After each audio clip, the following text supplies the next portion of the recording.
Hello everyone, just another quick update. As I've not been able to do much due to the weather. No tracks down yet, and I apologise for the mess. I've just been messing about, and we're actually inside the layout this time, and I've added a bit of an extension there. Just on that edge, gives me an extra foot, so it makes the layout a total length of 7'6" by around about 4'6". The reason that triangle's cut out like that is so I can fit my rotund frame in here and nearly cripple myself climbing underneath. I've just got the track in place just to illustrate just how it will look. It's not a final track formation for this end, although I must admit it is looking quite appealing. So as we go round, some of the baseboards, well, the baseboards on the side I'm showing you now aren't fixed in place. This one isn't, and now this one isn't. I've got to finish doing some bracing. The bracing's in place there. It's just here and this side I need to fix the bracing in now. I need to put some additional bracing, but I need to screw this piece down. So I need all the bracing, most of the bracing's underneath. I need to put another piece in here, another piece under there, because it's very flimsy, so that needs doing next. As soon as I've got some more screws and some mud, that's all in place then. Obviously, like I say, you've got this little cutout there, and then up there allows me to be able to get in. I mean, when I first got the wood, obviously, like I told you before, they cut it wrong for me. So I had two spare pieces of 6mm MDF. That one's 1.5 foot wide, which was 2 wide by 4 foot. Whereas that piece was only 1 foot wide, so I was able to fit that in. Obviously, fiddle yard area eventually. Another reason I've extended it there is to give me that little bit extra space for a bit more run in the fiddle yard. So that's not too bad. It's coming out quite well, considering I am absolutely useless when it comes to carpentry. And as daft as it sounds, I actually managed to follow the line on that cut with this handsaw. A bit of cursing, swearing at Mother Nature, because as soon as I came in here it started raining. So yeah, that's all that done. I now have a seat in here as well, so if you just bear with me, and I'll show you what I can see from eye level, preferably without crippling myself. So here we go. Oh, down we go. And this is what I see from eye level, which I think is a fantastic level in which to observe the trains go by. 3 foot off the ground. This area here,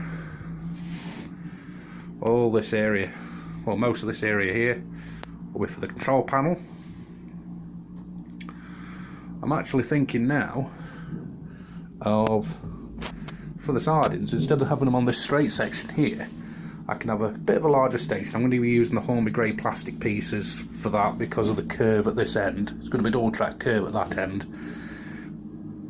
I'm going to modify a Metcalfe platform kit, and I'm going to use that in order to do the station. And at least with all this extra space here, I could have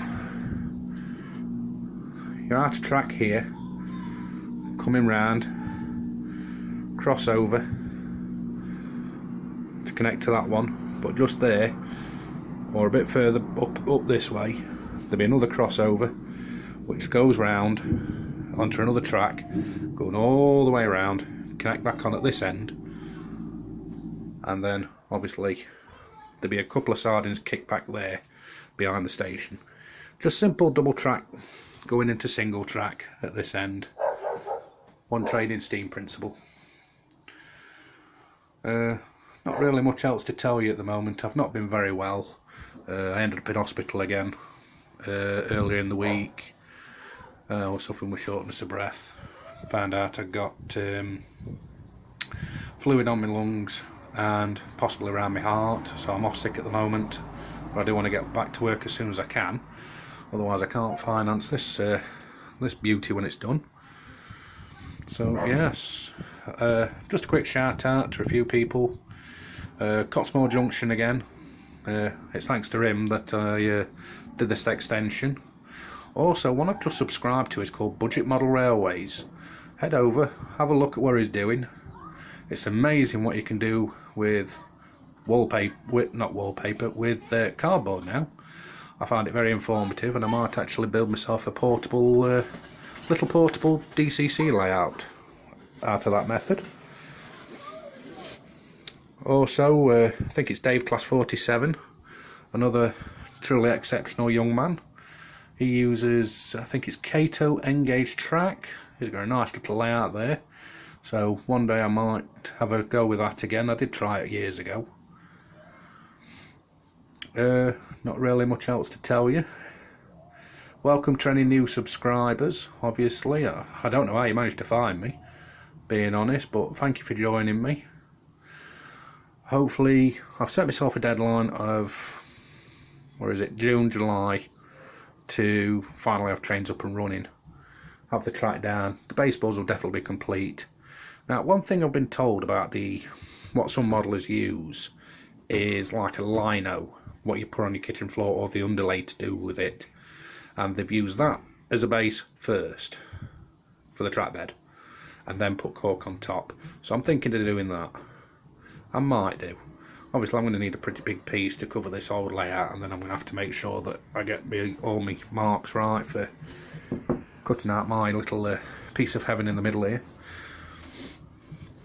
Also, for anyone that hasn't seen it, go over to Graham Fulston at Lakeside. I've not heard anything off him for a while, not seen any videos off him, but then again, it's very rare I get a chance to go on YouTube now. He's another exceptional modeler. Not really much else to tell you. Any advice, tips, comments, obviously I'm always open to them. Criticisms, you know, anything like that. Also, if any of you have any points or out you don't need, they'll be greatly appreciated.